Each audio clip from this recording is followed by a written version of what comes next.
மயிலாடுதுறையில் தமிழ் வளர்ச்சி துறை சார்பில் நடைபெற்ற தாய்மொழி குறித்த விழிப்புணர்வு பேரணியில் ஏராளமான மாணவ மாணவிகள் பங்கேற்றனர்.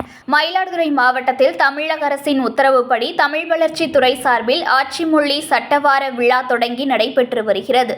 அதன் ஒரு பகுதியாக விழிப்புணர்வு பேரணி நடைபெற்றது. முன்னதாக பேரணியில் மாவட்ட ஆட்சியர் நேர்முக உதவியாளர் முத்து வடிவேல் கலந்து கொண்டு கொடியசைத்து துவங்கி வைத்தார். மாவட்ட ஆட்சியர் அலுவலகத்தில் தொடங்கிய பேரணி நகரின் முக்கிய வீதிகள் வழியாக சென்று தர்மபுர ஆதீன கலைக்கல்லூரி வளாகத்தில் முடிவடைந்தது.